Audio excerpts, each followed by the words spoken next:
在非洲的东部大地上，有一片辽阔的草原和沼泽地带，这里只有牛群奔走的尘土和原住民奔波的日常。而在这片土地上，生活着一个古老而神秘的民族——努尔族。努尔人是非洲最著名的牧民部落之一，他们的历史可以追溯到几千年前的尼罗河流域。他们的生活几乎完全围绕着牛展开。牛不仅是食物来源，更是财富、地位，甚至是婚姻与血脉的根本。有人说，在努尔族，失去牛比失去亲人更让人心痛。然而，真正让努尔族走入世人视野的，并不是他们对牛的狂热，而是他们独特而匪夷所思的婚姻制度。在这里，一个女人可以摇身一变成为父亲，娶另一位女人为妻。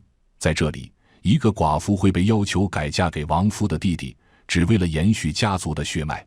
在这里，婚姻从来不是两个个体的结合，而是一种社会与血脉延续的契约。这背后究竟隐藏着怎样的逻辑？为什么在这个社会里，女性既能被视为爸爸，又要忍受身体与命运的束缚？为什么牛会成为婚姻和生命的核心，几乎主宰了一个民族的兴衰？努尔族的故事远远超出人们对婚姻的想象，让我们不禁深思，在极端的生存环境下，婚姻到底意味着什么？本期我们将走进这片神秘的土地，去揭开努尔族婚俗与生活的秘密。努尔人分布在南苏丹与埃塞俄比亚交界的沼泽与草原地带，主要集中在白尼罗河、索巴特河和加扎勒河流域。这里是典型的热带草原气候，雨季来临时，暴雨倾盆，河流暴涨，大片土地会被淹没成沼泽，蚊虫肆虐，牛群和人都要挤在高地上避水。旱季到来时，河水退去，土地龟裂，牧草稀薄，人们不得不带着牛群四处迁徙，寻找水源与草料。对于努尔人来说，生活的节奏完全由季节支配，他们的部落并不固定，完全跟随着洪水与草场的更替而迁移。在这样的环境里，生存是一场与自然的角力，牛群的存亡几乎等同于整个家族的命运。洪水若冲走牛群，等于财富归零；旱季若没有牧草，意味着饥饿与死亡。正因为如此，牛在努尔社会的地位远远超越了牲畜，而是成了生命的支柱。在同一片土地上，努尔族并不孤单，他们的邻居丁卡人同样是依赖牛群为生的牧民。两族在语言、文化上有不少相似之处，甚至连外貌和体格都相近，高挑、瘦长、结实都是典型的尼罗特人特征。然而，相似之下也有显著的差异。丁卡人以修长的身材和极高的身高闻名，被称为非洲的巨人。努尔人则更加崇尚勇武，他们的社会组织更松散，却以团结作战和血仇制度闻名。丁卡人常被视为更开放的群体，逐渐接触外界的教育和宗教，而努尔人则更顽强地坚守传统，尤其是他们复杂的婚姻制度和对牛的极端依赖。这也解释了为什么历史上努尔人与丁卡人之间常常爆发冲突。牧草和水源的争夺使两族关系紧张，文化上的相似又让他们彼此成为最熟悉的陌生人。某种意义上，努尔族和丁卡族同为这个非洲陆地上的一体两面。努尔人和丁卡人都在这片洪水与旱灾交替的土地上学会了生存，但努尔人更彻底地把生活与自然绑定。他们点燃牛粪烟雾驱蚊，把牛尿当作清洁剂，把泥土和树枝搭成临时居所。雨季退去时，他们甚至在干涸的河床上挖坑取水。这种与环境的搏斗，既塑造了他们坚韧的性格，也决定了他们对繁衍与婚姻的特殊理解。在这片极端环境下，婚姻早已不是简单的男女结合，更是保证牛群和血脉延续的制度。可以说，正是这片土地的严苛，造就了努尔族独特的婚俗。与他们相邻的丁卡人虽然同样重视牛，但在婚姻制度上却没有如此极端的安排，这让努尔族的婚俗显得格外神秘，也成为人类学家争相研究的对象。在努尔族的社会里，婚姻不是两个人之间的浪漫结合，而是一场关乎家族、血脉与牛群的契约。要理解他们的婚姻，就必须明白，牛是婚姻的真正纽带。努尔人对婚姻的要求远比外界开放，男孩在15岁左右就可以迎娶妻子，女孩甚至在10岁时便已被许配。婚姻的早熟不一定出于爱情，但一定出于家族对血脉延续的焦虑。一个家族如果没有孩子，就意味着血脉可能中断，牛群无人继承。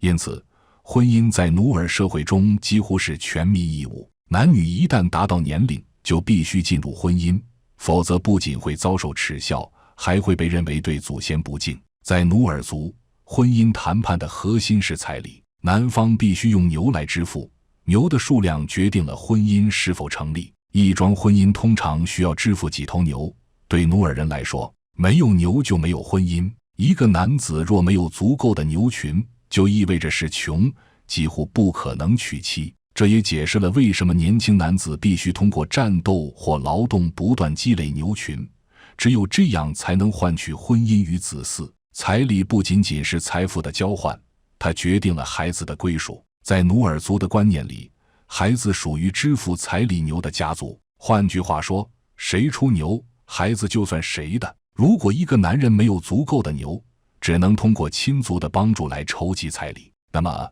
他未来的孩子就不仅仅是他的，也在某种程度上属于出牛的亲族。这种制度保证了牛群与血脉的紧密绑定。婚姻在努尔族的核心目的是为了繁衍后代。如果妻子在婚后多年不育，他的家族必须退还彩礼牛，若不愿退还，婚姻会被视为无效。这条规矩充分体现了努尔族社会对血脉延续的执念。婚姻不是情感，而是一种生育合同，孩子才是彩礼的最终证明。由于牛的数量决定婚姻，一个拥有庞大牛群的男人便可以娶多个妻子，建立庞大家族。对努尔人来说，妻子多不仅是身份的象征，也意味着劳动力和繁衍能力的提升。在这种婚姻制度下，牛成为衡量男人地位的唯一标准。一个男人即使英勇善战，备受尊重，但如果没有牛，他就无法娶妻，无法成为真正的男人。这其实与现代人思想很相近，空有武力却没钱，一样娶不到老婆。为了保证家族不断绝，牛群不消亡，努尔人发展出了一套独特的婚姻制度，其中最引人注目的莫过于寡嫂改嫁与女人娶妻。在努尔族，一个男人若去世却没有留下孩子，他的兄弟就必须承担责任，娶嫂子为妻。这种婚俗被称为祭祀婚。如果你经常观看一些影视剧或短剧，就会发现有奸挑的出现，本质上都是为了延续子嗣而出现的习俗。而努尔族逻辑也很简单，牛群必须有继承人，家族必须有人延续。如果死者没有孩子，他的牛群和地位就会悬空。为了解决这一问题，弟弟必须顶上，把嫂子纳为妻子。嫂子所生的孩子不算弟弟的，而算作死去兄长的孩子，这样死者的家族和血脉就得以延续。这种制度对寡妇来说几乎没有选择的余地，即便她不愿意，家族也会强迫她接受。如果死者没有弟弟，族长会指定一个年轻的亲戚来履行这一义务。对努尔人而言，这并不是对个人情感的践踏，而是一种家族责任的体现。这种婚俗看似荒诞，却有其合理性。在极端环境中，家族延续比个人幸福更重要。寡嫂改嫁既保障了孩子的合法性，又避免了财产与牛群的分散。但如果这个家里男人都死绝了，那怎么办呢？这就不得不提到努尔族更令人吃惊的另一种婚姻制度，和女人结婚。这并非出自单纯的同性相结合，而还是回到了以继承和繁衍为目的的婚姻。在一些特殊情况下，女性可以摇身一变，成为丈夫和父亲。这类情况包括女人未能生育子嗣，或者丧夫没有生儿子来继承牛群，又或是女人独身一人却拥有牛群。当这样的女性存在时，她可以用牛来支付彩礼，娶另一位女人为妻。这场婚姻的形式与正常婚姻无异，只是性别角色发生了变化。婚后，这位女丈夫会找一位男性亲属来与妻子发生关系，所生下的孩子全部算在女丈夫的名下。孩子称呼他为爸爸，他在社会地位上也被视为家庭的父亲。女人娶妻让一些女性在社会中获得了男性的身份与权威，她们不仅能被称作父亲，还能在部落议事中发言，管理牛群和家族事务。在某些情况下，这些女人爸爸的地位甚至比普通男性更高，因为他们既承担了繁衍的责任，又展现了财富的实力。这一套在外人看来荒唐的制度，在努尔族眼中却是再正常不过的繁衍习俗。它确保了血脉延续，同时避免牛群因无人继承而分散。寡嫂改嫁与女人娶妻，是努尔族婚姻制度中最引人注目的现象。他们或许颠覆了我们对婚姻的理解，但在努尔社会中却是合理的生存策略。在洪水与旱灾交替的草原上，当牛群是他们生存的全部时，这些婚俗完美地保障了血脉的延续，也维系了社会的秩序。努尔族用这些制度回答了一个根本问题：在恶劣的环境中，什么最重要？答案不是爱情，也不是个人，而是家族与牛群。看到这里，你会发现，贯穿努尔族生活甚至族群发展都离不开牛。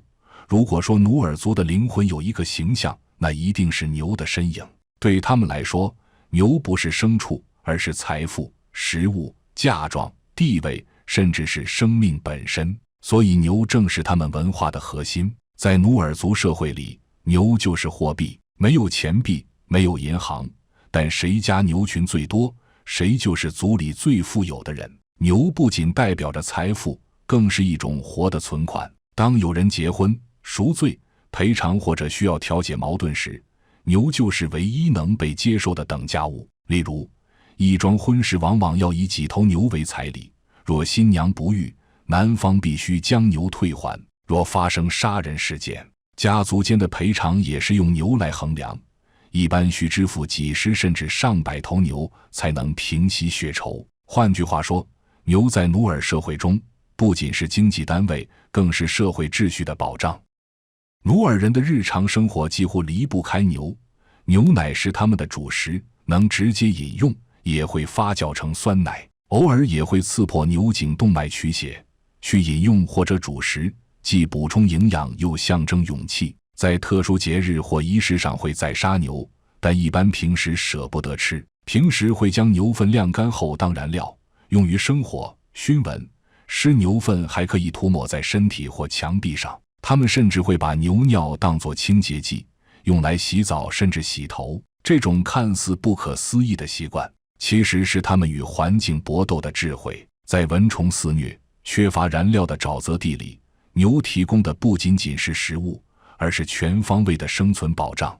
更有意思的是，努尔人对牛的热爱还体现在语言和名字上。每一头牛都有名字，通常根据它的花纹、性格来命名。孩子在出生时，往往也会取一个与牛相关的名字，甚至有人终生以自己的牛的名字为荣。年轻人到了青春期，会为自己心爱的牛唱歌，表达情感。战士们也会在吟唱中赞美牛群，把牛作为勇气和荣誉的象征。在努尔族的歌声里，牛既是情人，也是兄弟。牛在婚姻中的作用更是举足轻重，彩礼以牛支付，孩子的血统与牛挂钩。一个家族能否延续，完全取决于牛群是否充足。没有牛的男人几乎不可能娶妻，而拥有庞大牛群的男子则可以娶多个妻子，建立庞大家族。这种制度使得牛不仅是财富的象征，也是男性权力的核心。对努尔人来说，一个男人的成就不在于他打过多少仗，而在于他拥有多少头牛。牛在努尔族的精神世界里同样神圣，牛被认为与祖先相连，是人与神灵沟通的桥梁。在祭祀仪式上，牛的献祭不可或缺。努尔人会向神献上牛血或牛肉，以祈求风调雨顺、牛群繁盛。他们甚至相信，牛与人的命运紧紧相连。若一个家庭的牛群衰败，意味着祖先不满，灾祸即将降临。与邻居丁卡族相比，努尔人对牛的依赖更加彻底。丁卡人同样热爱牛，但逐渐接触外界教育和宗教，而努尔人则顽固地把牛当作世界的中心。正是这种执念，让努尔族的婚姻制度显得如此特殊，无论是寡嫂改嫁还是女人娶妻，背后几乎都指向一个核心：牛群必须延续，家族不能断绝。努尔族虽然以牛为生活核心，但在他们的日常中，衣食住行也展现出极具特色的文化形态。在努尔族的草原与沼泽间，衣物并不是遮体保暖的必需品。炎热的气候让人们习惯于半裸生活，成年男子常常只在腰间围上兽皮或布料，年轻男子赤裸上身，展示肩膀和胸膛的伤疤纹路。伤疤不是伤痛的痕迹，而是勇敢的标志。努尔族少年在成年礼上会被划开额头，留下终身的疤痕。这些纹路和身体的瘦长线条成为男子汉的象征，而女性则更为简单。妇女常穿牛皮或粗布制成的裙子，年长者会佩戴珠串和手镯作为装饰。婚后妇女在打扮上更为朴素，把繁重的劳动和养育作为生活重心。对努尔人来说，衣物的实用性远不及其象征性，它不是为了遮蔽身体，而是为了标示身份，表现年龄与性别。努尔族作为原始游牧部落，居所往往随着环境的变化而变化。努尔族的住所是典型的草屋，用泥土、木枝和茅草搭建，形状圆润，外观简单。在雨季，他们会将村落集中在高地，以避免洪水淹没。到了旱季，人们随牛群迁徙，建立简易的营地，而牛棚作为牛的住所，甚至比人的住所更坚固。牛棚通常位于村落的中心，牛群的安全被视为家族兴衰的保障。更有意思的是，人和牛之间的空间界限模糊，牛常常与人同屋而居，牛粪堆积在屋旁，用来燃烧或涂抹在墙壁上防蚊虫。努尔人的村落气味浓烈，但却是他们最安心的生活状态。与邻居丁卡人相比，努尔族的衣食住行更简朴粗犷。丁卡人因接触外界较早，逐渐接受布匹与饰物，而努尔人仍然坚守传统的皮革与身体装饰。饮食上，丁卡人也依赖牛，但在农业上比努尔人更重视谷物种植。努尔人则更加彻底地将牛置于生活核心，把草屋和牛棚建得紧密相连，甚至迁徙节奏完全随牛群而定。努尔人不仅是牧民，也是天生的战士。草原与水源有限，牛群是财富的核心，这些资源的争夺常常演变为血腥的冲突。努尔人与邻居丁卡人之间的战争便屡见不鲜。男孩们大约在青春期时会接受刻骨铭心的考验，长辈们用锋利的刀片或剃刀在他们的额头上刻下6条深深的横线，从太阳穴一边划到另一边。这些血淋淋的纹路不仅让少年疼痛不堪，还要求他们绝不能哭喊，否则将被视为懦弱。完成仪式后，他们额头上的疤痕会终生存在，成为男子汉的标志。努尔人相信，这些疤痕让他们区别于孩童，区别于女人，也标志着他们有资格参与战斗、婚姻和家族事务。额头上的伤疤宣告着他们进入了成年人的世界。努尔人不仅是牧民，也是天生的战士。草原与水源有限，牛群是财富的核心，这些资源的争夺常常演变为血腥的冲突。努尔人与邻居丁卡人之间的战争便屡见不鲜。他们的武器以长矛和棍棒为主，战斗时会赤裸上身，展示身体的伤疤与力量。战士们被教育要无所畏惧，战死并不可耻，反而是荣耀。年轻男子若能在战斗中夺取敌人的牛群，将会受到全族的敬重。更复杂的是，努尔社会存在血仇制度。如果一个人杀死了另一个部落或家族的成员，仇恨并不会停留在个人之间，而是蔓延至整个家族甚至部落。血仇可以世代相传，只有通过大量牛群的赔偿或调解人、暴皮酋长的仲裁才可能化解。如果有人杀死了另一个部落或家族的成员，这并不是2个个体之间的恩怨，而是2个家族之间的矛盾。仇恨可以延续数代，直到以牛群作为赔偿，或通过调解人暴皮酋长的仲裁来化解。暴皮酋长是一个特殊的社会角色，他并不拥有政治权利，却有调解血仇的神圣职能。他的住所被视为中立地，杀人者若逃入其中，可以避免立即报复。酋长会协调双方，通常通过牛的赔偿来实现和解。这种制度听起来残酷，但在没有统一政权和法律的努尔社会，它反而是一种自我调节的方式。血仇既是威慑，也是平衡。它让人们在行事之前不得不三思，因为一个人的冲动很可能引发家族间长达数年的冲突。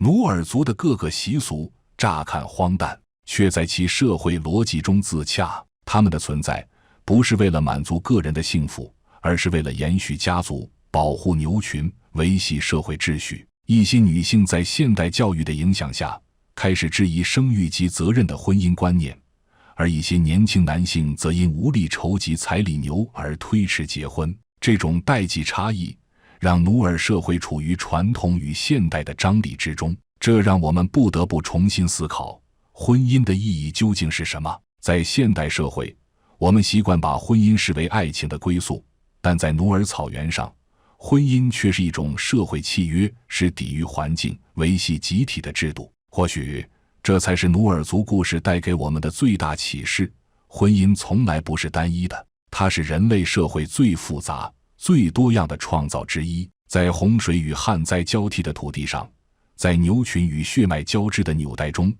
努尔族用他们独特的方式回答了婚姻的终极问题：生存与延续比爱情更重要。长视频制作不易，欢迎点赞、收藏、转发，我们下个视频会更精彩。